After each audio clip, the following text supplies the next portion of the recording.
제1화 어머니의 나무 상자.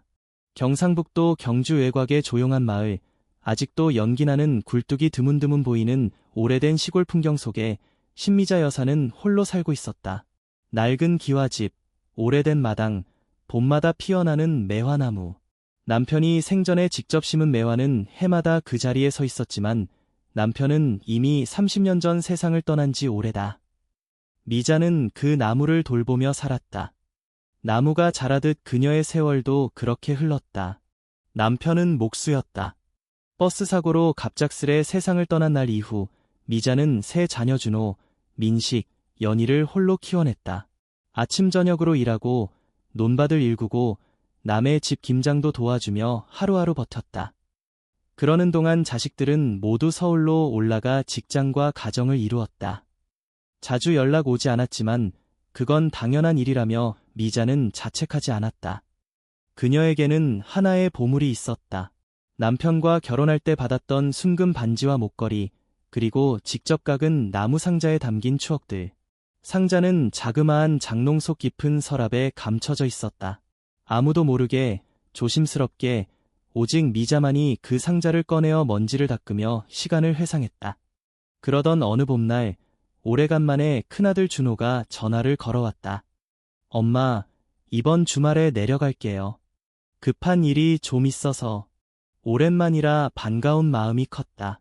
미자는 이른 아침부터 김치를 담그고 전을 부치고 미역국을 끓였다. 그렇게 하루 종일 분주하게 움직이며 집안을 구석구석 정리했다. 밤이 되어도 잠이 오지 않았다. 그녀는 시계 옆에 두었던 작은 상자를 꺼내어 조심스레 열었다. 황금빛 반지와 목걸이가 고요한 밤빛에 반짝였다. 여보, 준호가 온대요. 큰아들이 이렇게 다시 찾아오네요. 무슨 일인진 모르지만 도와줘야겠지요. 그쵸? 그녀는 남편의 흑백 사진을 바라보며 속삭였다. 사진 속 미소는 여전히 따뜻했다. 토요일 오후, 준호는 고급 승용차에서 내렸다. 정장을 입고 있었지만 얼굴은 수척하고 눈동자는 불안하게 흔들리고 있었다. 미자는 그 눈빛이 마음에 걸렸지만 아무 말도 묻지 않았다. 그저 따뜻한 미역국을 앞에 놓고 말했다. 많이 바빴지? 밥 먹어. 미역국 좋아했잖아. 준호는 젓가락을 들지 않았다. 잠시 머뭇거리다가 고개를 숙이고 말했다. 엄마, 나 사실 이번에 투자한 게 크게 망했어. 대출도 막혔고 사채까지 손댔어. 지금 돈을 못 갚으면 회사도 날아가고 가족도 위험해. 미자는 조용히 그 말을 들었다. 가슴이 내려앉았지만 얼굴은 담담했다. 그녀는 잠시 부엌으로 갔다. 그리고 오랜 시간 숨겨두었던 나무 상자를 꺼내왔다. 준호는 그 상자를 본 적이 없었다. 미자는 상자를 열어 반지와 목걸이를 조심스럽게 꺼냈다. 이건 너희 아버지랑 결혼할 때 받은 거야. 반지도 아버지가 직접 만든 거고 한 번도 쓴 적 없어. 이걸로 조금이라도 도움이 되면 좋겠구나. 준호는 한동안 말이 없었다. 금은방에 팔면 꽤나 나올 금액이라는 것을 직감한 듯했다. 그는 천천히 손을 뻗어 그것을 받았다. 고마워, 엄마. 상황 정리되면 꼭 갚을게. 그는 그렇게 말했다. 하지만 눈은 다른 곳을 보고 있었다. 그날 저녁, 미자는 조용히 방 안에 앉아 상자만 바라보았다. 텅 빈 나무 상자 안에는 먼지조차 남지 않았다. 그녀는 상자를 닫고 조용히 장롱 안으로 밀어넣었다.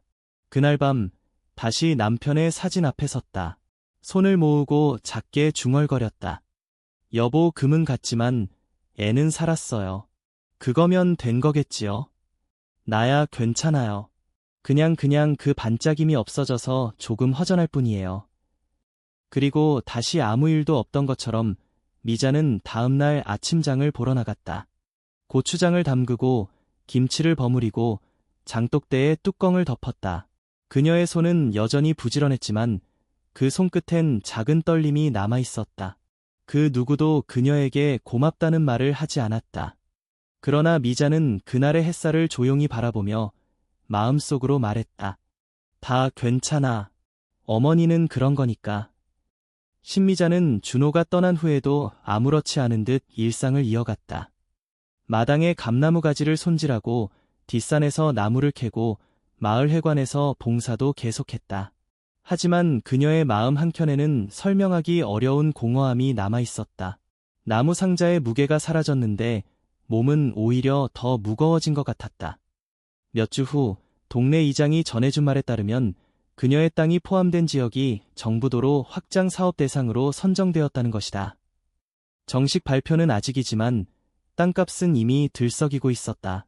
신 여사님 댁 뒷산까지 도로가 난대요. 보상금 꽤 나올 겁니다.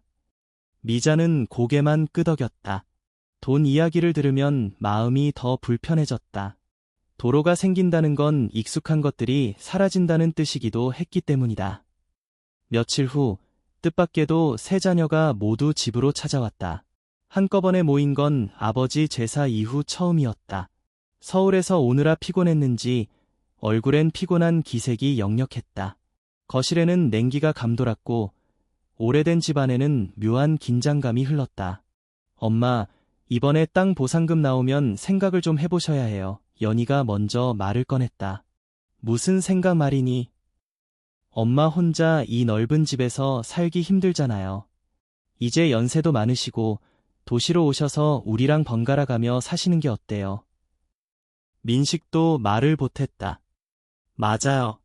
이 집도 낡았고 도로 생기면 시끄러울 텐데 어차피 보상금으로 아파트 전세 하나 얻으면 우리 셋이 돌아가며 모시면 되죠. 미자는 조용히 듣고만 있었다. 그녀는 누구 하나와 눈을 마주치지 않았다. 보상금은 얼마쯤 되는 건데 조심스레 묻자 준호가 준비해온 서류를 펼쳤다. 시세랑 감정가 반영하면 7억은 넘을 거예요. 지금 이대로 계약하면 금방 받을 수 있어요. 그 말에 연희의 눈이 번쩍였고 민식은 고개를 끄덕였다. 그들은 이미 각자의 몫을 계산하고 있는 듯했다. 엄마 이름으로 되어 있지만 형제간이니까 공평하게 나눠야죠. 민식이 말했다. 물론이지. 우리 셋이 똑같이 나누는 걸로 해요. 연희도 덧붙였다. 미자는 한참을 침묵했다. 그러다 자리에서 조용히 일어나 부엌으로 갔다. 따뜻한 유자차를 끓여내오며 조용히 말했다. 그래, 너희 말이 맞다. 이 집, 나도 더는 감당하기 힘들고 몸도 예전 같지 않다. 대신 조건이 하나 있다. 세 자녀가 눈을 들었다. 나를 셋이서 돌아가면서 데려가 주렴. 한 달씩. 그렇게만 해준다면 집도 땅도 다 너희들 뜻대로 해라. 순간 공기가 멈춘 듯했다. 자식들은 서로 눈치를 보았다.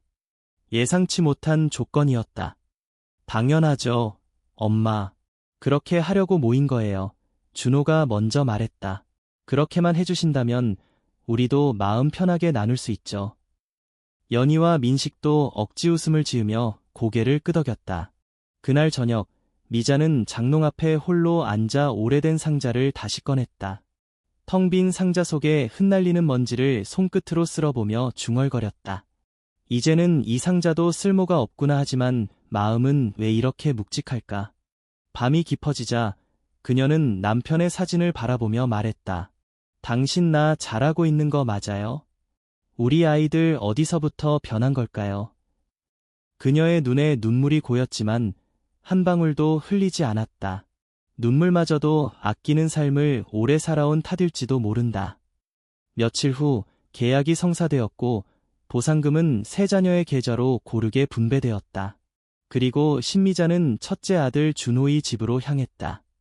서울로 올라오는 KTX 열차 안에서 그녀는 창밖으로 스쳐가는 고향의 논밭과 산을 바라보았다. 그 풍경 속에는 평생의 노동과 사랑, 희생이 깃들어 있었다. 하지만 이제 그곳은 공사장으로 바뀌게 될 것이다. 준호의 아파트는 인천 외곽의 고급 신축 단지였다. 자동문, 엘리베이터, 바닥 난방, 모든 것이 편리했지만 낯설었다. 그녀는 슬리퍼를 벗고 거실에 앉으며 작은 숨을 내쉬었다. 어머니, 앞으로 저녁은 저염식으로 드셔야 해요. 저희 가족은 건강식 위주로 먹거든요. 며느리인 서연은 인사도 생략한 채 식단부터 설명했다. 미자는 미소 지으며 고개를 끄덕였다. 그렇지, 젊은 사람들 방식이 있지. 따라가야지. 하지만 그 미소에는 어색한 공기가 섞여 있었다. 그날 밤 방에 누워 천장을 바라보며 그녀는 조용히 중얼거렸다. 이곳은 따뜻하지만 마음은 왜 이렇게 시린 걸까? 그녀의 첫 번째 한 달이 그렇게 시작되었다. 신미자의 첫 번째 한 달은 생각보다 조용하게 흘러갔다. 인천 외곽의 고급 아파트는 깨끗하고 바닥은 따뜻했으며 창밖으로 보이는 공원도 나쁘지 않았다. 하지만 그 모든 것들은 미자의 마음을 덮여주지 못했다. 따뜻한 바닥 위에 앉아 있어도 그녀는 늘 어딘가 추운 느낌을 지울 수 없었다. 어머니, 간장은 적게 쓰세요. 저염식으로 드셔야 해요. 설거지는 식기세척기에 넣지 마시고 손으로 헹군 뒤 넣어주세요. 애 재우실 땐 책 한 권 꼭 읽어주셔야 해요. 유치원에서 습관 들이랬거든요. 며느리 서연은 정중하지만 차가운 말투로 마치 매뉴얼을 읽듯 말했다. 미자는 그 모든 지시를 고개를 끄덕이며 들었고 늘 미소를 띠려 애썼다. 그러나 그 미소는 점점 굳어져 갔고 눈가엔 주름 대신 피로가 스며들었다. 하루는 아이가 열이 나는 바람에 밤새도록 미자는 얼음찜질을 해주고 수건을 갈아가며 간호했다. 이튿날 아침 서연은 아이의 이불이 젖어 있는 걸 보더니 인상을 찌푸렸다. 어머니, 이렇게 해놓으시면 이불 곰팡이 생겨요. 다음부턴 좀 조심해주세요. 미안하구나, 열이 너무 심해서. 그녀는 더 말하지 않았다. 그 밤 아이가 헛소리하며 할머니를 찾던 소리를 서연은 듣지 못했다. 준호는 회사 일로 바빠 늦게 들어왔고 집안에서 어머니와의 대화는 거의 없었다. 식탁에 마주 앉는 시간도 점점 줄어들었다. 어느 날은 식사 중간에 갑자기 전화를 받더니 급히 자리를 떠났고 그 뒤로 미자와 마주 앉아 밥을 먹는 일이 사라졌다. 어머니, 따로 드시는 게 편하실 거예요. 저희는 출근 시간이 일정하지 않아서요. 미자는 이해한다는 듯 고개를 끄덕였지만 그저 그 말이 끝나기만을 기다렸다. 그들의 생활 방식에 방해되지 않기 위해 그녀는 점점 더 조용해졌다. 주말이 되자 아이는 놀이공원에 가고 싶다며 투정을 부렸다. 서연은 지친 표정으로 말했다. 어머니, 주말엔 애 좀 봐주실 수 있죠? 저희 둘 다 일이 있어서요.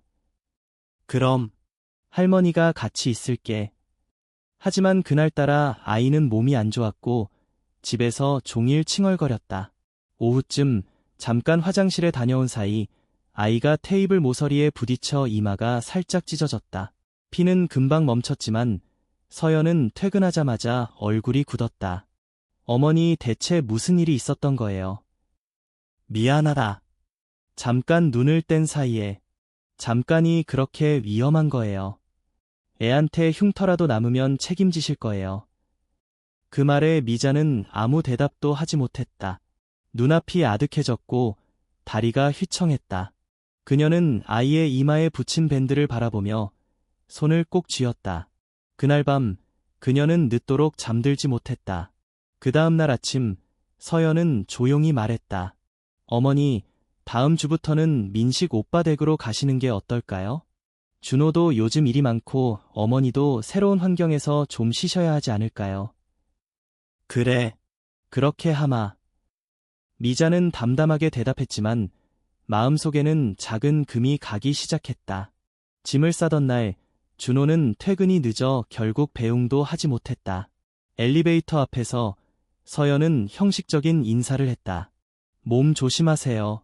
어머니, 연락드릴게요. 그녀는 손을 들어 인사했지만 눈은 땅만 바라봤다. 택시에 오른 뒤 손등을 쓸어내리던 미자는 속으로 중얼거렸다. 이게 나를 모시는 거였구나. 서울 외곽의 민식집은 다세대 주택 4층이었다. 엘리베이터가 없어 계단을 올라야 했다. 짐은 많지 않았지만 그녀는 숨이 찼다. 문을 열자 며느리 정은이 나와 맞이했다. 어머니, 어서 오세요. 많이 힘드셨죠?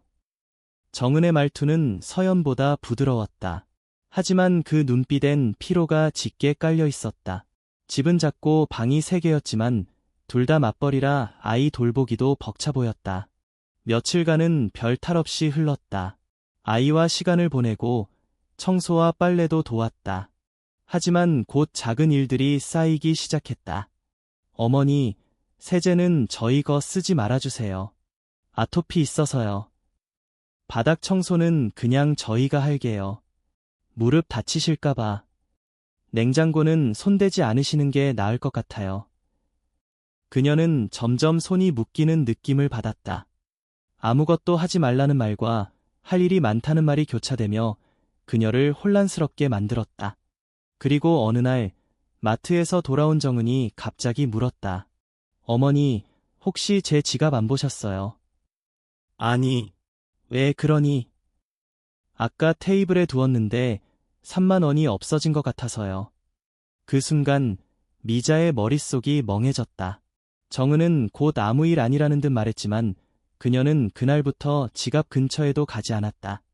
며칠 후 민식은 미자에게 조심스레 말했다. 엄마, 혹시 요즘 깜빡깜빡 하시는 거 아니에요? 정은이 말로는 좀. 그녀는 가만히 고개를 떨구었다. 억울하거나 분한 마음보다 그냥 지쳤다. 그날 밤 침대에 누운 그녀는 오래된 나무 상자를 떠올렸다. 텅 비어버린 그 상자처럼 자신도 점점 비워지고 있다는 생각이 들었다. 그리고 다음날 새벽, 그녀는 조용히 일어났다. 작은 보자기 하나에 옷 몇 벌과 약통, 사진 한 장을 담았다. 복도에 살짝 기댄 채 신발을 신으며 스스로에게 말했다. 이제 나를 받아줄 집은 없구나. 서울의 새벽, 그녀는 조용히 거리로 나섰다. 어디로 가는지도 모른 채 마치 사라지듯. 신미자는 민식의 집을 나온 뒤 갈 곳이 없었다. 달빛조차도 차가운 새벽, 그녀는 낯선 서울의 거리로 발을 디뎠다.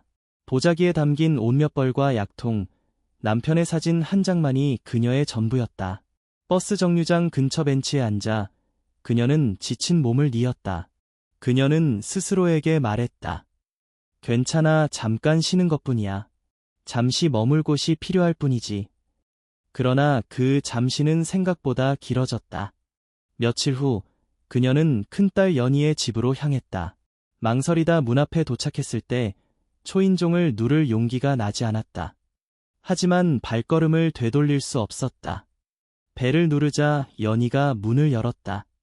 예상과 달리 연희는 놀란 얼굴로 말했다. 엄마, 왜 갑자기 여기 오셨어요? 민식 오빠 집에 계셔야 하는 거 아니에요? 미자는 작게 웃으며 말했다. 그냥 거긴 불편해서 좀 쉬고 싶어서 왔다. 연희는 마지못해 문을 열어주었다. 아이들은 반가워하며 뛰어왔고 남편인 병철은 형식적인 인사를 건넸다. 집은 작고 복잡했지만 미자는 한 구석에 자리를 잡고 다시 조용히 살아가기 시작했다. 처음 며칠은 평화로웠다. 연희는 일 때문에 바빴고 미자는 집안일을 도맡아 했다. 아이들 도시락을 싸고 빨래를 널고 국을 끓였다. 그러나 그 평화는 오래가지 않았다. 어느 날 연희는 회사에서 돌아와 다급하게 집안을 뒤지기 시작했다. 이상하다, 내 월급 봉투가 없어졌어. 아침에 분명 테이블 위에 두었는데. 미자는 놀라 물었다. 무슨 일이니? 잃어버렸어. 그냥 엄마 혹시 못 보셨어요? 아니, 그런 건 본 적 없어. 그 대화는 거기서 끝났지만 분위기는 묘하게 식어갔다. 다음 날 아침 연희는 거실에 앉아 휴대폰을 들여다보며 말했다. 어제 CCTV 확인했어요. 엄마가 가방 쪽을 만지는 장면이 있더라고요. 그 순간 미자의 몸이 굳었다. 그녀는 천천히 숨을 들이쉬고 조용히 대답했다. 그건 내가 기침을 해서 가방에 감기약이 있는지 보려고. 근데 왜 아무 말도 안 하셨어요? 내가 그걸 가져간 게 아니라 그냥 약 찾으려다. 연희는 더 이상 말을 잇지 않았다. 그리고 그날 저녁 사건은 다른 방향으로 번졌다. SNS상에서 노모절도 사건이라는 제목의 짧은 영상이 퍼지기 시작했다. 영상에는 미자가 연희의 가방을 열어보는 장면이 담겨 있었다. 누군가가 집안 CCTV에서 영상을 추출해 익명으로 올린 것이었다. 자극적인 자막이 달렸다. 시어머니가 며느리 가방을 열어본 이유는 도둑질 장면 포착. 영상은 순식간에 퍼졌고 수천 개의 댓글이 달렸다. 요즘 노인들 무섭다. 가족도 믿을 수 없다니. 이런 사람은 복지시설로 보내야 한다. 연인은 당황했지만 결국 아무 조치를 하지 않았다. 미자는 휴대폰을 통해 그 영상을 직접 보았다. 그 짧은 영상은 사실을 왜곡하고 있었고 설명할 기회조차 주지 않았다. 그날 밤 미자는 방 안에서 남편의 사진을 꺼냈다. 작게 떨리는 손으로 사진을 쓰다듬으며 중얼거렸다. 이젠 나라는 사람은 세상에 없는 게 나을 것 같아. 다음 날 아침 그녀는 말없이 집을 나왔다. 연희는 출근 준비로 바빴고 아무도 그녀가 떠났다는 것을 바로 알지 못했다. 그녀는 다시 거리로 나왔다. 신도리역 근처의 공원 벤치에 앉아 하루를 보냈다. 주머니엔 1,000원짜리 한 장과 감기약 몇 개가 전부였다. 저녁이 되자 거리를 오가는 사람들 틈에서 한 아이가 빵을 들고 지나갔다. 그 향기에 이끌려 그녀는 편의점 앞에 섰다. 가격표를 보며 망설이던 찰나 누군가 뒤에서 말을 걸었다. 할머니, 배고프세요? 놀라서 돌아보니 한 젊은 여성이 서 있었다. 검정 앞치마를 두르고 손엔 포장된 빵봉지가 들려 있었다. 저, 여기 근처에서 빵집 해요. 드릴 테니 이것 좀 드셔요. 그녀는 당황했지만 손사래를 치지 못했다. 그렇게 미자는 다시 누군가의 따뜻함 속으로 들어갔다. 젊은 여성의 이름은 이혜원이었고 빵집 혜원당을 운영하며 홀로 살고 있었다.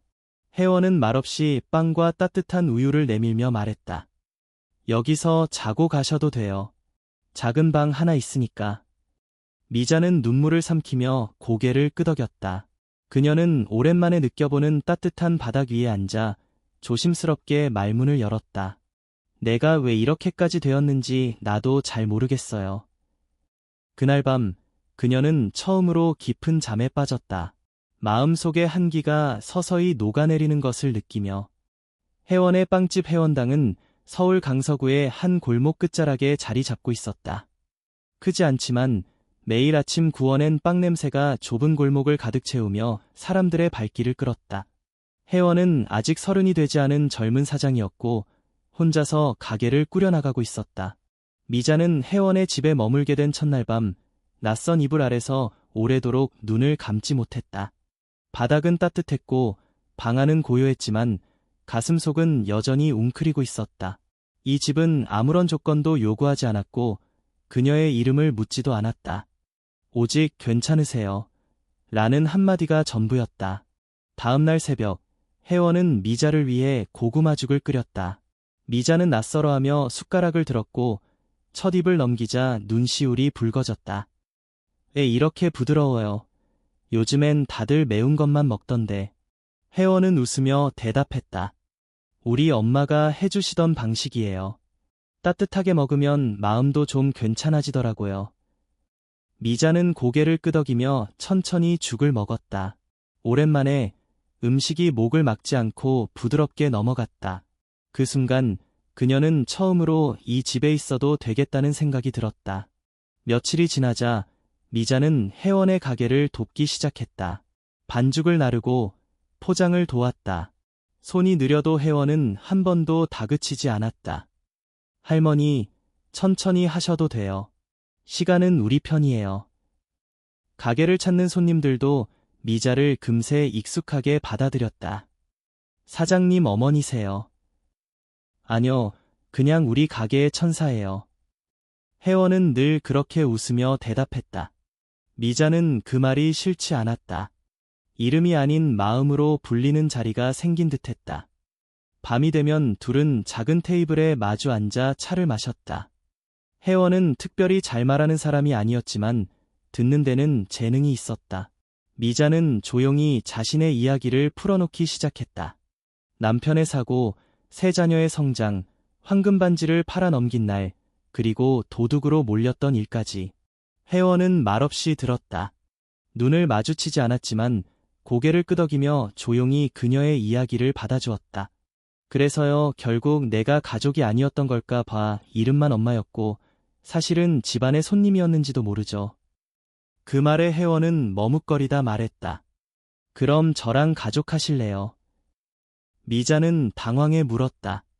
그게 무슨 말이니? 피도 안 섞였고 엄마도 아니지만 저는 그런 거 상관없어요. 같이 밥 먹고 같이 웃고 함께 있으면 그게 가족 아닌가요? 그 말은 마치 오래된 벽에 부딪히는 빗방울 같았다. 미자는 아무 말 없이 눈을 감았다. 그녀는 평생 가족이라는 이름에 목말랐고 이제야 그 본질을 다시 배우는 것 같았다. 그러던 어느 날 혜원이 가게 앞에서 작은 박스를 들고 들어왔다. 할머니, 이거 봐요. 요즘 노인 복지 프로그램 신청서래요. 원하시면 한번 살펴보세요. 물론 여기 계셔도 되고요. 미자는 상자를 바라보았다. 그 안엔 정부에서 배포한 노인 복지 안내서, 무료 검진 쿠폰, 그리고 자원봉사 활동 신청서가 들어있었다. 그녀는 서류 하나를 집어들었다. 노인 대상 자서전 쓰기 프로젝트 당신의 이야기가 누군가의 내일이 됩니다. 내 이야기를 써볼까? 그러며 해봐요. 할머니. 전 할머니 이야기를 좋아하니까요.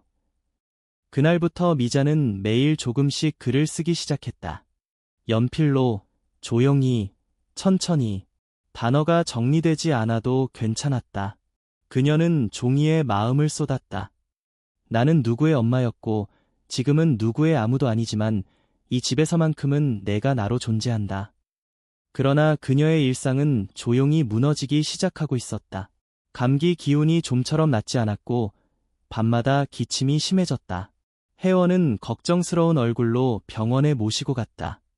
검진 결과는 간단하지 않았다. 폐암 말기. 이미 늦었다는 말이었다. 혜원은 병원 복도에 앉아 한참을 울었다. 미자는 그녀의 손을 꼭 잡고 말했다.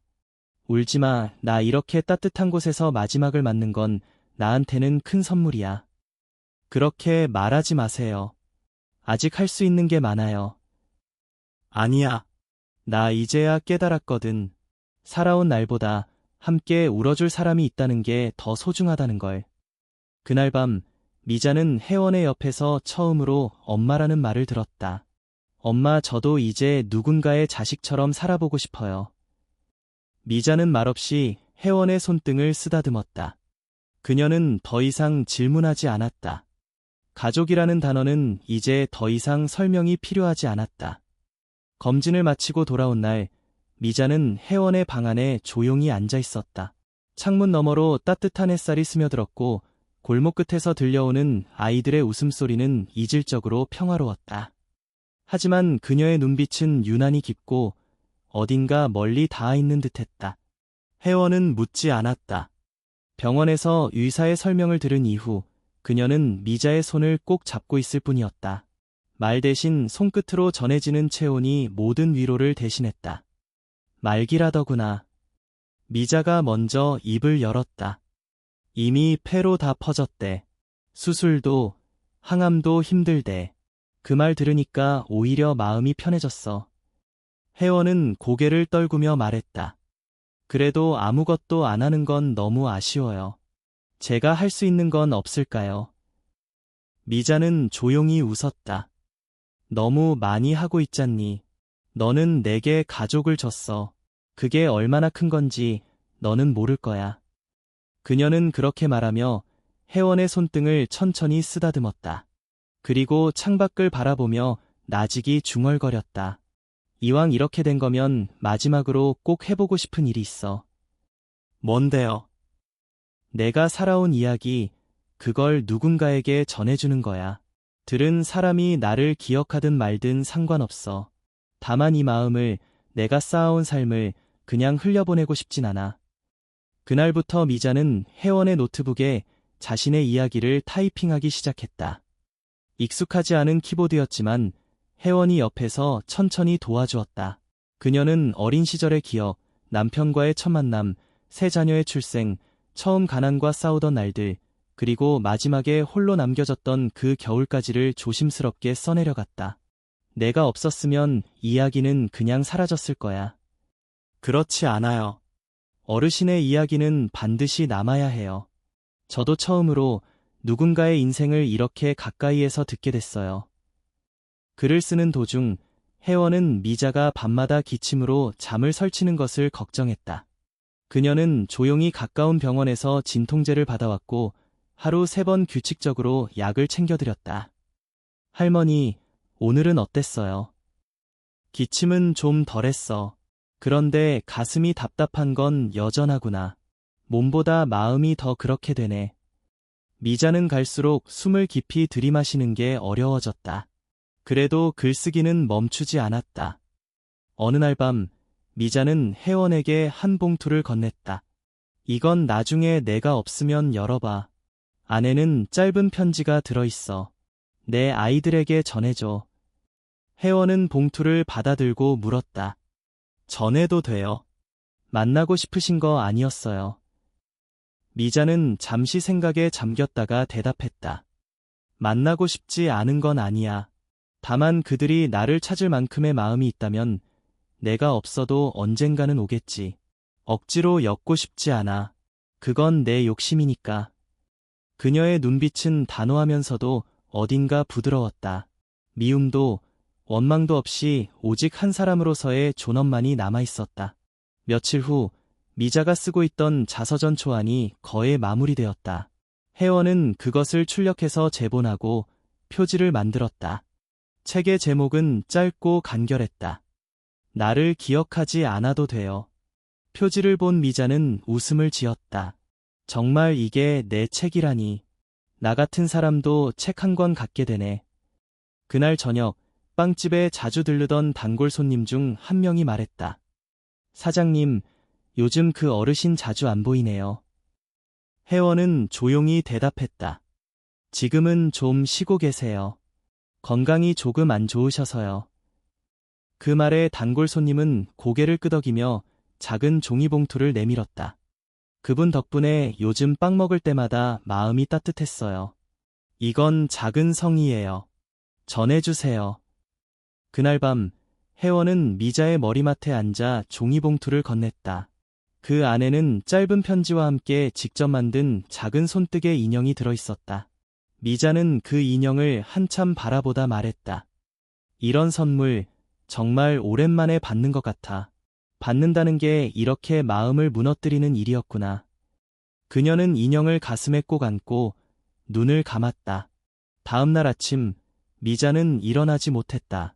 호흡이 가쁘고 눈을 제대로 뜨지 못한 채 혜원의 손을 잡았다. 혜원아, 나 마지막으로 하나만 부탁할게. 말씀하세요. 나 그 사람들 미워하지 않아. 단지 그들도 내 마음을 언젠간 알게 되길 바랄 뿐이야. 너무 늦기 전에. 혜원은 눈물을 참으며 고개를 끄덕였다. 그 순간 미자는 힘겹게 숨을 들이쉬며 마지막 말을 남겼다. 사랑한다는 말을 그들에게 한 번도 못했네. 그게 가장 큰 후회야.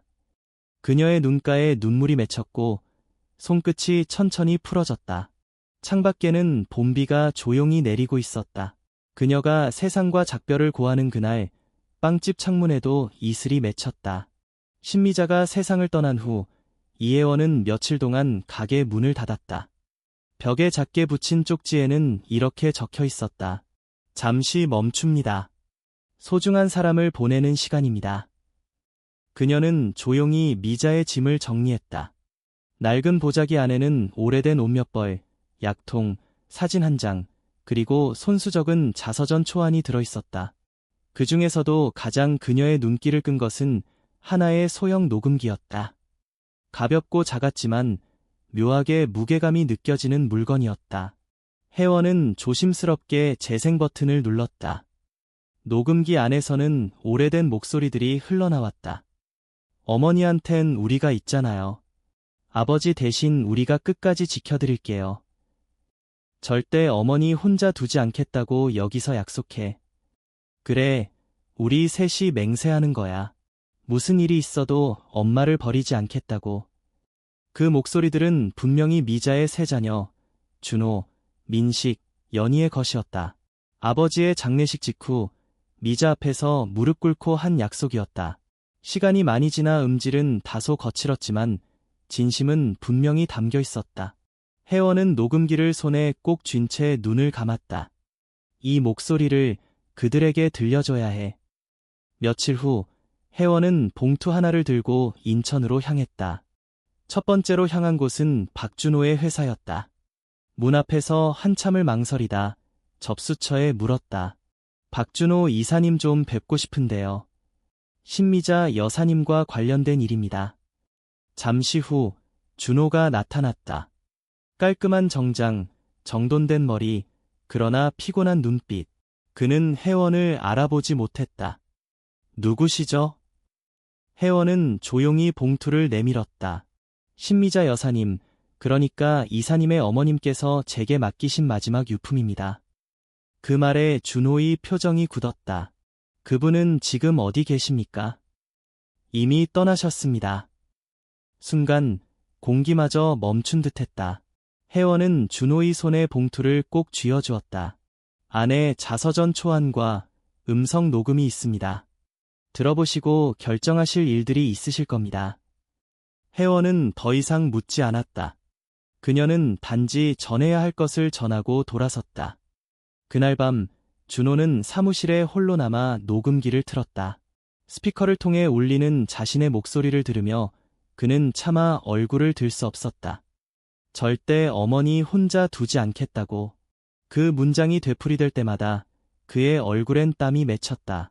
한참 후 그는 떨리는 손으로 전화를 걸었다. 민식아, 너 요즘 시간 괜찮니? 우리 좀 만나야 할 것 같다. 며칠 후 강북의 작은 카페에서 준호, 민식, 연희가 모였다. 오랜만의 만남이었다. 처음엔 어색한 인사와 형식적인 안부가 오갔지만 이내 준호가 본론을 꺼냈다. 어머니 돌아가셨어. 뭐? 며칠 전에 어떤 여자분이 찾아와서 어머니가 남긴 것들을 전해줬어. 그는 녹음기를 꺼내어 테이블에 올려놓았다. 이걸 한번 들어봐. 세 사람은 아무 말 없이 녹음을 들었다. 그 속엔 오래전의 그들 목소리, 그리고 아직 젊고 눈망울이 빛나던 시절의 맹세가 담겨 있었다. 우리가 끝까지 지킬게요. 절대 혼자 두지 않을게요.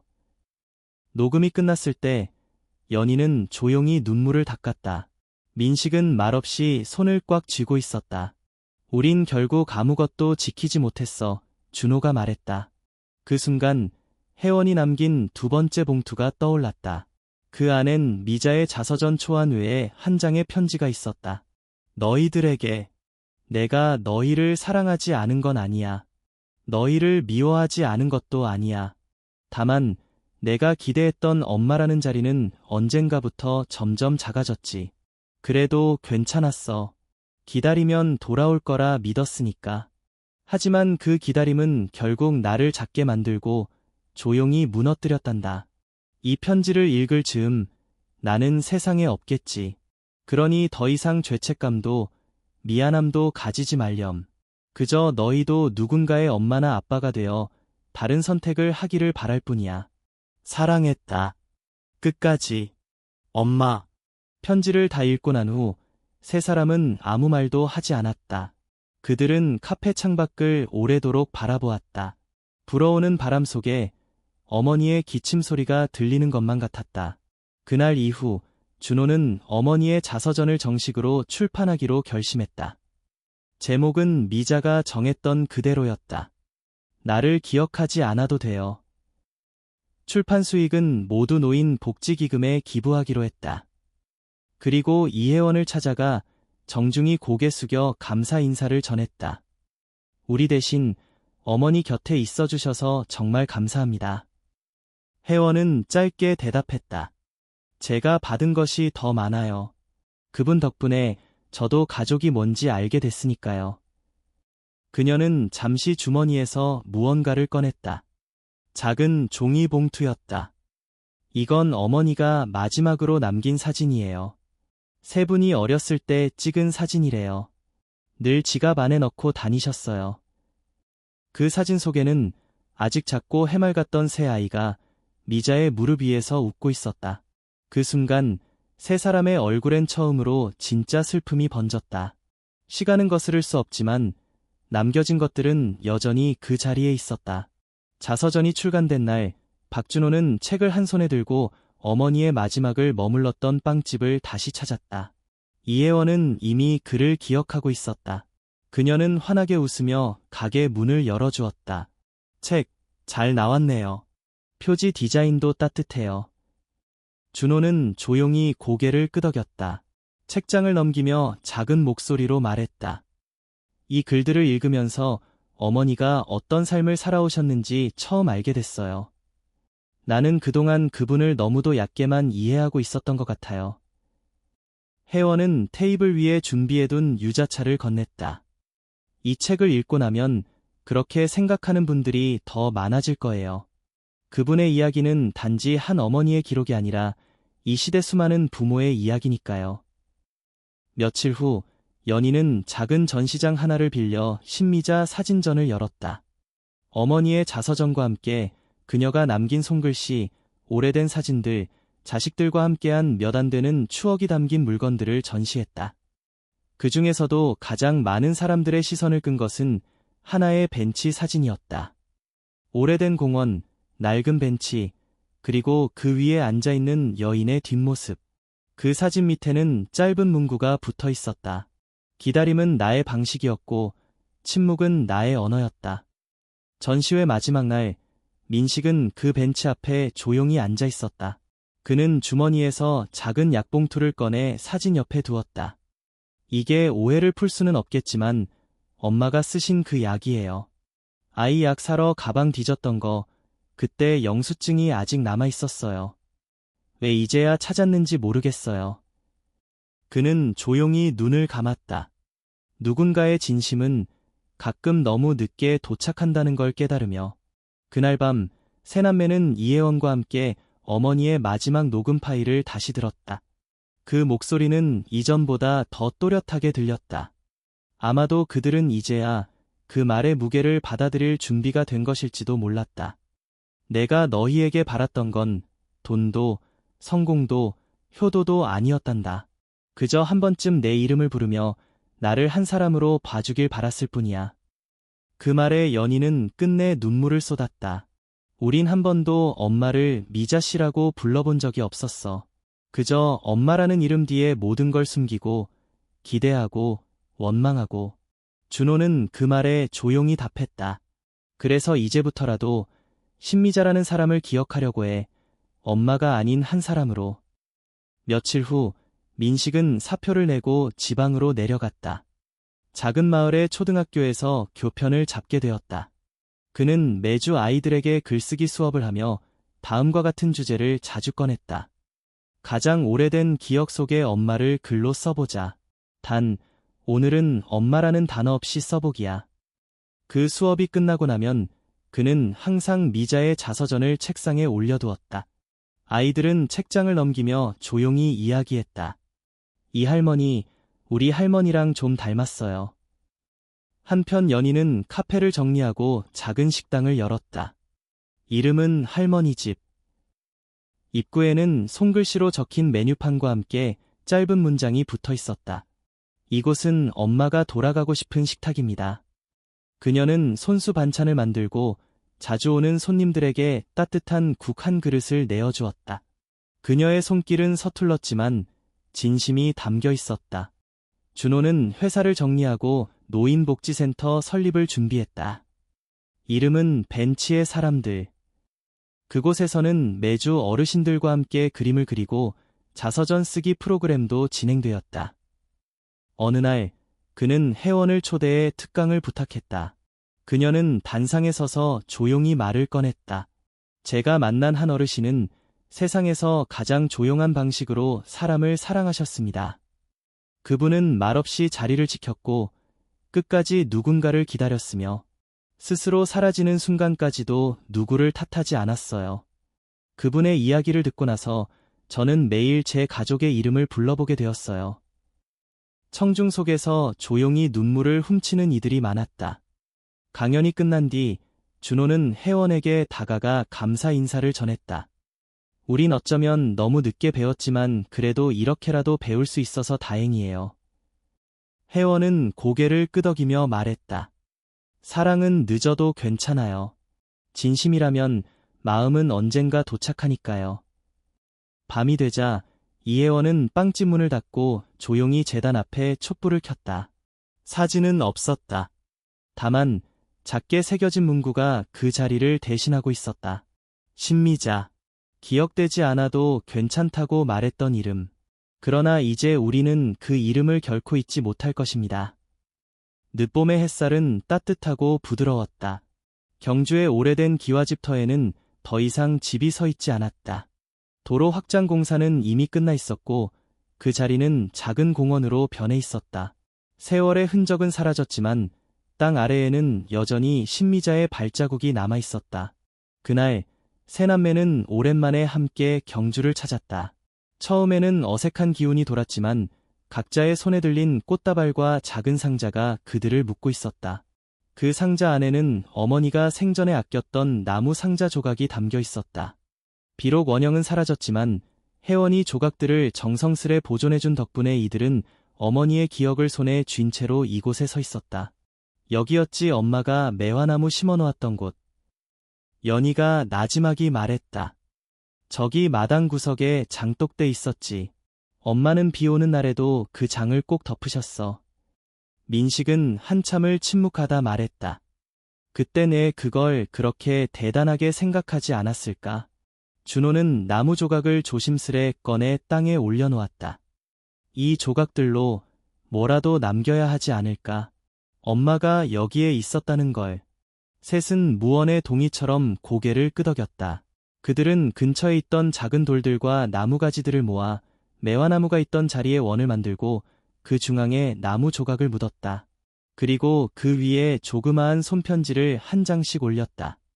연희는 편지를 접으며 말했다. 엄마, 나 이제야 깨달았어요. 엄마가 얼마나 오래 혼자였는지, 그리고 그 외로움을 어떻게 숨기셨는지도. 나도 이제 아이를 키우면서 엄마가 느꼈던 그 조용한 무게를 조금은 알 것 같아요. 민식도 덧붙였다. 엄마, 미안해요. 오해했던 거, 의심했던 거, 다 그냥 제 불안 때문이었어요. 엄마는 단 한 번도 우리를 의심하지 않으셨는데. 준호는 말을 잇지 못하고 한참을 침묵하다 조용히 입을 열었다. 어머니, 그날 팔았던 반지와 목걸이 다시 찾았어요. 금은방에서 어렵게 찾았고 그걸 녹이지 않고 보관해뒀더라고요. 지금은 어머니 유품으로 다시 제 손에 있어요. 늦었지만 이제야 돌려드려요. 그는 주머니에서 작은 주머니를 꺼내 땅 위에 놓았다. 그 순간 바람이 불었다. 매화 향기가 날 리 없었지만 그들은 문득 그 냄새를 떠올렸다. 잠시 후 공원의 한쪽에서 혜원이 천천히 걸어왔다. 그녀는 세 사람을 향해 고개 숙여 인사했다. 이곳에 같이 오고 싶었어요. 여기가 마지막 장소라고 하셨거든요. 평생 지켜온 땅이자 사랑을 묻은 자리라고. 세 남매는 조용히 혜원을 맞이했다. 이제 그녀는 더 이상 낯선 존재가 아니었다. 오히려 어머니가 마지막으로 선택한 마음의 가족이었다. 혜원은 작은 종이봉투를 꺼내 건넸다. 이건 어머니가 생전에 마지막으로 쓰신 메모예요. 빵집 카운터 아래에 접어두신 걸 정리하다가 발견했어요. 준호가 봉투를 열어 메모를 꺼냈다. 삐뚤삐뚤한 글씨, 그러나 분명한 문장이 담겨 있었다. 내가 떠난 자리에 남는 건 그리움보다 따뜻함이었으면. 너희가 나를 기억하지 않아도 괜찮아. 다만 너희가 누군가에게 더 나은 사람이 된다면 그걸로 충분해. 그들은 더 이상 울지 않았다. 그 말은 위로이자 마지막 가르침이었다. 그날 오후 혜원과 세 남매는 함께 오래된 시장에 들러 국밥을 먹었다. 식당의 할머니는 그들을 보고 말했다. 어머, 어르신이 데리고 오시던 분들이구먼. 지난번에도 여기서 따뜻한 국밥 드셨는데. 혜원은 미소 지으며 대답했다. 네, 오늘은 그분을 대신해서 왔어요. 식당 안은 소박하고 따뜻했다. 그들은 국밥을 떠먹으며 조용히 이야기를 나눴다. 이제 더 이상 누가 잘못했는지를 따지지 않았고 누구의 몫이 남았는지도 묻지 않았다. 그 자리는 그저 오래전 어머니가 원했던 모습 그대로였다. 함께 앉아 밥을 먹고 말없이도 서로를 위로할 수 있는 그런 자리. 식사를 마친 후 네 사람은 해가 지는 언덕에 올라 다시 공원을 바라보았다. 작은 매화나무 묘목 하나가 바람에 흔들리고 있었다. 누군가가 그 자리에 조용히 심은 듯했다. 준호가 물었다. 이 나무 누가 심은 걸까요? 혜원은 작게 웃었다. 아마도 누군가는 기억하고 있었던 거겠죠. 그 나무는 아직 작고 연약했지만 그 자리에 오래도록 뿌리내릴 준비를 하고 있었다. 그들 또한 그 나무처럼 이제야 제자리로 돌아온 셈이었다. 몇 달이 흐른 뒤 경주의 작은 공원은 어느새 동네 사람들의 쉼터가 되었다. 퇴근 후 산책을 하는 이들, 아이와 함께 걷는 부부, 혼자 벤치에 앉아 하늘을 바라보는 노인들. 모두 각자의 이야기를 가슴에 안고 그 자리를 찾았다. 공원 한편 작은 매화나무는 여전히 자라고 있었다. 줄기는 가늘었지만 잎은 싱싱했고 바람을 따라 조용히 흔들리고 있었다. 나무 아래에는 조그만 표지석 하나가 세워져 있었다. 여기 한 사람이 머물렀습니다. 누군가의 어머니였고 누군가의 이름이었고 누군가에게 조용한 사랑이었습니다. 그 표지석에는 이름이 없었다. 신미자의 유언대로였다. 내 이름은 꼭 남기지 않아도 된다. 그 자리에 사랑만 남는다면 그걸로 충분하다. 혜원은 매주 금요일마다 공원으로 와서 나무 아래를 정리했다. 그리고 한 달에 한 번 아이들을 위한 글쓰기 시간을 열었다. 그 시간에는 항상 같은 질문이 주어졌다. 누군가를 기억한다는 건 어떤 느낌일까요? 아이들은 저마다의 방식으로 대답을 적었다. 어떤 이는 냄새, 어떤 이는 목소리, 어떤 이는 손의 온기를 떠올렸다. 그들의 글을 모아 만든 작은 책자들은 벤치 옆 나무 책장에 꽂혀 있었다. 누구든 자유롭게 읽고 적고 다시 꽂을 수 있었다. 연희는 매주 일요일마다 식당을 쉬고 공원에 들렀다. 그녀는 가끔 국을 한 통 끓여 벤치에 앉아 조용히 먹었다. 누가 보기에 이상한 행동일 수 있었지만 그녀는 말했다. 엄마가 늘 말없이 국을 끓이던 그 시간을 기억하고 싶어요. 이제야 알 것 같거든요. 그 침묵이 얼마나 많은 말을 품고 있었는지.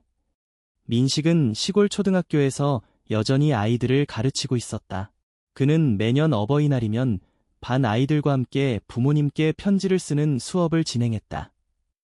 그리고 한 장은 꼭 잃어버린 엄마에게라는 주제로 쓴 글을 책상 서랍에 넣어두었다. 준호는 복지센터를 확장해 신미자 기념관을 만들었다. 그러나 그 공간에도 이름은 표기되지 않았다. 그저 한쪽 벽에 이런 문구만 걸려 있었다. 기억하지 않아도 괜찮다고 말한 사람. 그러나 우리가 잊을 수 없게 된 사람. 그는 자서전을 기초로 한 에세이집을 출간했고 그 책은 사람들에게 잔잔한 울림을 주었다. 후기에는 이런 글들이 달렸다. 어머니에게 전화를 걸고 싶어졌어요. 오늘은 같이 밥을 먹어야겠다고 생각했어요. 말하지 않아도 알았을 텐데 왜 그렇게 많은 시간을 흘려보냈을까요? 신미자는 이름을 남기지 않았지만 그녀의 삶은 점점 더 많은 이름들을 바꾸고 있었다. 어느 날 혜원은 벤치에 앉아 한 노인을 맞이했다. 그는 허리를 굽히며 말했다. 실례합니다. 여기가 그분이 계셨던 자리인가요? 네, 맞습니다. 어떻게 알고 오셨어요? 저는 오래전에 그분과 같은 봉사센터에서 일했던 사람입니다. 아주 조용하고 따뜻한 분이셨어요. 언젠가 이분이 계셨던 자리를 다시 찾고 싶다고 생각했죠. 혜원은 자리를 내어주며 물었다.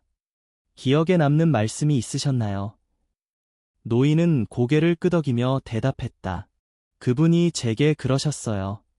사람은 다들 사랑을 주고도 외로울 수 있답니다. 그러니까 외로운 사람이 이상한 게 아니라 그냥 사랑이 부족했던 거죠. 그 말이 아직도 가슴에 남아 있습니다. 그 말에 혜원은 잠시 고개를 숙였다. 그리고 벤치 옆 작은 나무를 가리키며 말했다. 그럼 오늘은 그 사랑을 좀 나눠주고 가세요. 이 나무가 그걸 기억해 줄 거예요. 노인은 조용히 앉아 긴 시간을 머물렀다. 그날 저녁, 공원에는 봄비가 살짝 내렸다.